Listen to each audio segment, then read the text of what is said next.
क्या आपने कभी महसूस किया है कि जिंदगी में सब कुछ ठीक होते हुए भी आपके अंदर एक डर लगातार बना रहता है? कभी पैसों का डर, कभी करियर का डर, कभी फ्यूचर का डर, कभी फेलियर का डर, कभी किसी अपने को खो देने का डर, तो कभी लोगों के सामने गिर जाने का डर, और सबसे अजीब डर कि अगर मैं ऐसा करूंगा तो लोग मेरे बारे में क्या कहेंगे। अगर आपको भी हर वक्त किसी चीज को लेकर डर बना रहता है तो इस वीडियो को पूरा देखने के बाद आपके जीवन से डर नाम की चीज हमेशा हमेशा के लिए गायब हो जाएगी। आप लोगों ने महसूस किया होगा कि रात में सोने से ठीक पहले जब पूरा घर शांत होता है और फोन हाथ से छूट चुका होता है, तब अचानक माइंड में एक सवाल आता है कि आखिर मेरी जिंदगी आगे जाएगी कहाँ। दिन में तो हम खुद को इन सब बातों में बिजी रख पाते हैं, कभी काम, कभी फोन, कभी सोशल मीडिया, कभी लोगों से बातें, तो कभी हंसी मजाक, लेकिन रात होते ही जब बाहर का शोर बंद हो जाता है तब हमें अंदर का शोर सुनाई देने लगता है।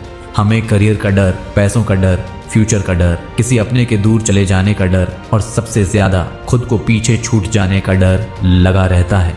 और फिर आप लोग किसी से यह भी नहीं कह पाते कि हम डर रहे हैं, बस इतना कहते हैं थोड़ा स्ट्रेस है। लेकिन कई महीनों से वही स्ट्रेस हमारे साथ चल रहा होता है और हम कहते हैं अभी चीजें ठीक नहीं हैं, थोड़े दिन बाद सब ठीक हो जाएगा। इसके बाद कुछ महीने निकल जाते हैं और हम फिर कहते हैं बस ये एक प्रॉब्लम सॉल्व हो जाए, इसके बाद मैं रिलैक्स करूंगा। लेकिन एक प्रॉब्लम खत्म होते ही दूसरी सामने खड़ी हो जाती है और धीरे धीरे इंसान को पता ही नहीं चलता कि वह जिंदगी जी नहीं रहा, बल्कि जिंदगी के ठीक होने का इंतजार कर रहा है। और यही भगवत गीता का एक ऐसा संदेश सामने आता है जिसे शायद आज के समय में सबसे पहले समझने की जरूरत है।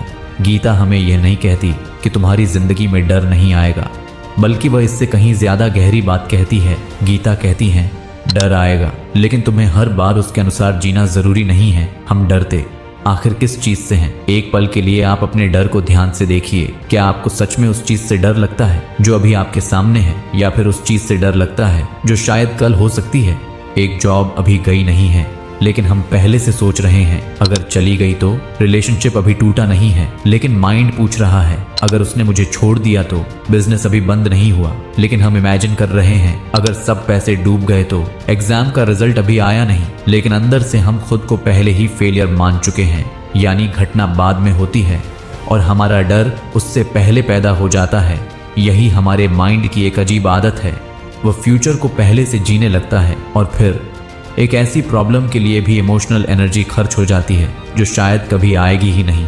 लेकिन यहाँ एक बात को समझना बहुत ज़रूरी है, डर हमेशा हमारा दुश्मन नहीं होता, बल्कि डर कभी कभी हमें खतरे से भी बचाता है। लेकिन जब डर आपके हर डिसीजन का आधार बन जाए, तब वही डर आपकी ज़िंदगी को छोटा करना शुरू कर देता है और फिर आप नया काम शुरू नहीं करते क्योंकि फेल होने का डर है। आप किसी के सामने अपनी बात नहीं रखते क्योंकि लोग क्या सोचेंगे, इस बात का डर है।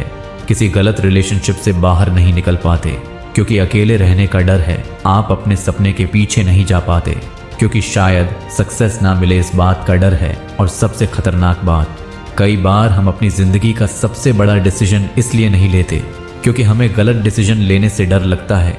लेकिन डिसीजन न लेना भी एक डिसीजन है और उसका भी एक प्राइस होता है। श्री कृष्ण ने भी अर्जुन को यह नहीं कहा था कि सब ठीक हो जाएगा। आज की भाषा में कहें तो उन्होंने अर्जुन को कोई एम्प्टी रीअश्योरेंस नहीं दिया था, और ना ही श्री कृष्ण ने अर्जुन को रियलिटी से बचाया था, बल्कि उन्होंने अर्जुन को रियलिटी देखने की दृष्टि दी थी। और यही गीता की सबसे बड़ी खूबसूरती है, क्योंकि जीवन में हर प्रॉब्लम का सॉल्यूशन तुरंत नहीं मिलता, लेकिन हर प्रॉब्लम को देखने का एक बेहतर तरीका जरूर हो सकता है। और कई बार प्रॉब्लम से ज्यादा हमें उसकी इंटरप्रिटेशन तोड़ती है, क्योंकि जब एक ही घटना दो लोगों के जीवन में आती है तो एक व्यक्ति सोचता है मेरी जिंदगी खत्म हो गई, जबकि दूसरा सोचता है मेरी जिंदगी का यह चैप्टर खत्म हो गया। घटना वही है, लेकिन मीनिंग अलग अलग, और यही फर्क मनुष्य के पूरे अनुभव को बदल देता है। अगर आपको अगले 5 साल की पूरी गारंटी मिल जाए कि आपका करियर सुरक्षित रहेगा, पैसा पर्याप्त रहेगा, रिश्ते नहीं टूटेंगे और कोई बड़ा नुकसान भी नहीं होगा, तो क्या आपका डर खत्म हो जाएगा? शायद हाँ, लेकिन ऐसी गारंटी किसी के पास नहीं है। और शायद इंसान की सबसे बड़ी मानसिक परेशानी यही है कि वह ऐसी दुनिया चाहता है जहां अनसर्टेनिटी जीरो हो, लेकिन जिंदगी की रियलिटी इससे उल्टी है। जिंदगी में कुछ भी परमानेंटली प्रिडिक्टेबल नहीं है। आप कितनी भी प्लानिंग कर लें, कुछ चीज़ें आपके हाथ से बाहर ही रहेंगी। और यही गीता का समत्व वाला विचार बेहद रेलेवेंट हो जाता है, क्योंकि श्री कृष्ण कहते हैं समत्वम योग उच्यते, जिसका मतलब सिर्फ सुख दुख में बराबर रहना नहीं है, बल्कि इसका मतलब है जब परिस्थिति आपके पक्ष में हो तब भी आपका माइंड आपका मालिक न बने, और जब परिस्थिति आपके खिलाफ हो तब भी आपका माइंड आपका दुश्मन न बने। यानी आपकी इंटरनल स्टेट हर एक्सटर्नल इवेंट की गुलाम न हो। अब एक छोटी सी बात जो आपकी ज़िंदगी बदल सकती है। अगली बार जब कोई ऐसी सिचुएशन आए जिसे आप कंट्रोल नहीं कर सकते, तो तुरंत यह मत पूछिए कि ये मेरे साथ क्यों हो रहा है, बल्कि उससे पहले पूछिए कि इस समय मेरे हाथ में क्या है। बस इतना सा बदलाव आपकी ज़िंदगी में बहुत बड़ा चेंज ला सकता है, क्योंकि माइंड की बहुत सारी एनर्जी ऐसी चीज़ों को कंट्रोल करने में चली जाती है जो कभी हमारे कंट्रोल में थी ही नहीं। दूसरे इंसान का बिहेवियर, आपका पास्ट, लोगों की ओपिनियन, फ्यूचर का एग्जैक्ट रिजल्ट, किसी का आपके बारे में बदलता हुआ विचार, इन सबको आप पूरी तरह कंट्रोल नहीं कर सकते, लेकिन आप अपना रिस्पॉन्स कंट्रोल कर सकते हैं। आप अपना अगला डिसीजन कंट्रोल कर सकते हैं। आप अपनी मेहनत कंट्रोल कर सकते हैं। आप अपनी बाउंड्रीज तय कर सकते हैं। आप ये तय कर सकते हैं कि किस चीज़ को अपने माइंड में कितनी जगह देनी है, और यही एक बहुत बड़ा मेंटल शिफ्ट है। लेकिन सबसे मुश्किल डर कौन सा है? किसी चीज़ को खोने का डर या खुद को खो देने का डर। अक्सर आप लोगों ने देखा होगा कि जब कोई व्यक्ति बहुत लंबे समय तक किसी रिलेशनशिप में रहता है तो धीरे धीरे उसकी पूरी आइडेंटिटी उसी रिलेशनशिप से जुड़ जाती है। फिर अगर उसका रिलेशनशिप टूट जाता है तो उसे सिर्फ एक इंसान खोया नहीं लगता, बल्कि उसे लगता है कि जैसे उसके लिए तो पूरा संसार ही खो गया हो। ठीक इसी तरह अगर किसी की पूरी आइडेंटिटी करियर बन जाती है और फिर जॉब चली गई, तो उसके लिए सिर्फ इनकम ही नहीं गई, बल्कि उसकी सेल्फ वर्थ भी हिल गई। अगर किसी की पूरी आइडेंटिटी सोशल अप्रूवल बन जाती है और फिर किसी ने क्रिटिसाइज कर दिया, तो वह व्यक्ति अंदर से टूट जाता है। यही गीता का अनासक्ति का विचार बहुत गहरा हो जाता है। अनासक्ति का मतलब ये नहीं है कि आप किसी से प्रेम मत करो। इसका मतलब ये भी नहीं है कि आपको कोई गोल नहीं रखना चाहिए, बल्कि इसका अर्थ यह है कि आप किसी चीज़ को अपनी पूरी पहचान मत बनने दो। आप किसी व्यक्ति से प्रेम कर सकते हैं, लेकिन आपका पूरा अस्तित्व उस व्यक्ति पर डिपेंड नहीं होना चाहिए। आप सक्सेस चाहते हैं, लेकिन सक्सेस आपके लिए यह तय न करे कि मैं कितना वर्दी हूँ। आपको पैसा चाहिए, लेकिन पैसा आपकी मानसिक शांति का मालिक न बन जाए, क्योंकि जिस चीज़ को आपने अपनी पूरी आइडेंटिटी बना दिया, उसे खोने का डर भी उतना ही बड़ा होगा।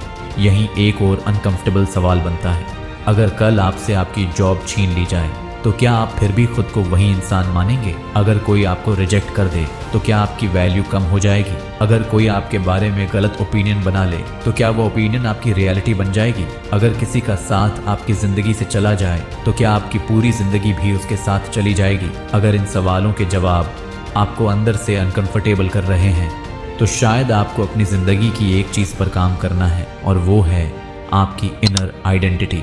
क्योंकि जिस इंसान को अपनी कीमत पता होती है, वह हर जगह अपनी कीमत साबित करने नहीं जाता।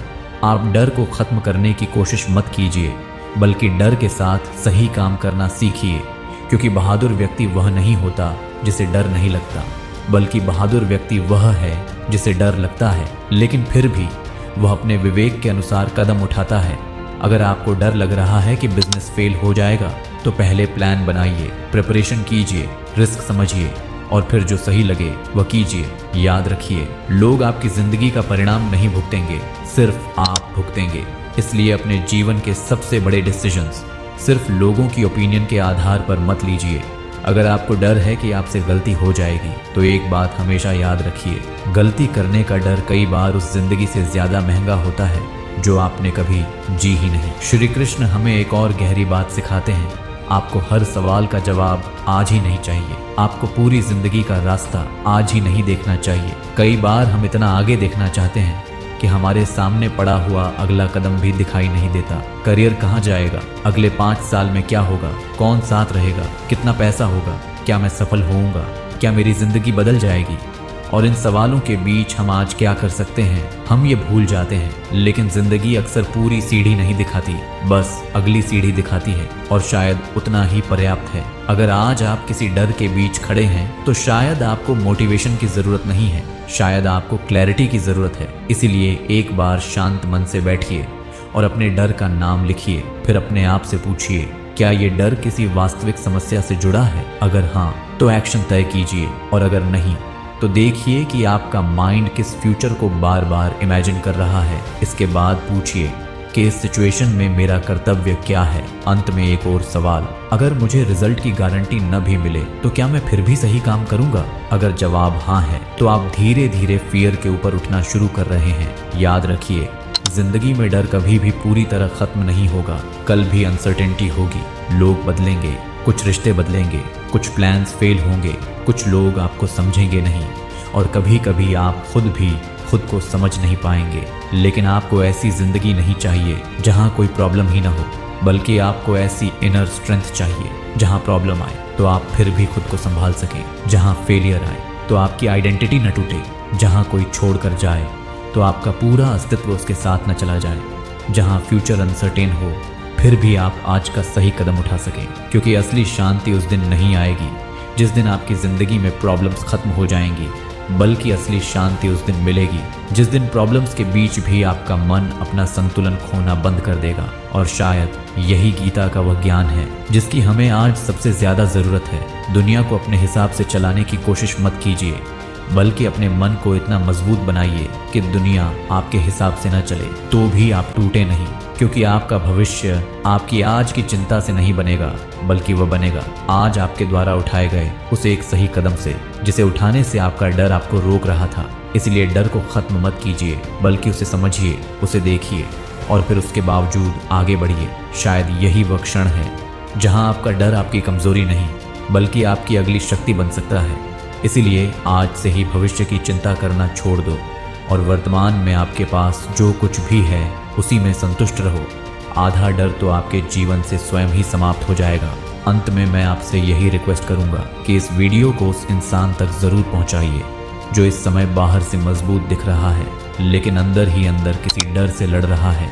और अगर इस वीडियो की कोई एक बात भी आपके दिल तक पहुंची हो तो कमेंट में सिर्फ इतना जरूर लिखिए, मेरा डर खत्म। क्योंकि कभी कभी एक छोटी सी बात एक सही समय पर इंसान की पूरी सोच बदल देती है। और अगर आपको ऐसी ही डीप और प्रैक्टिकल ज्ञान से रिलेटेड वीडियो देखना पसंद है तो इस वीडियो को लाइक करके चैनल को सब्सक्राइब ज़रूर कर लीजिए। तो मिलते हैं अगली वीडियो में एक और सीख के साथ। तब तक के लिए राधे राधे।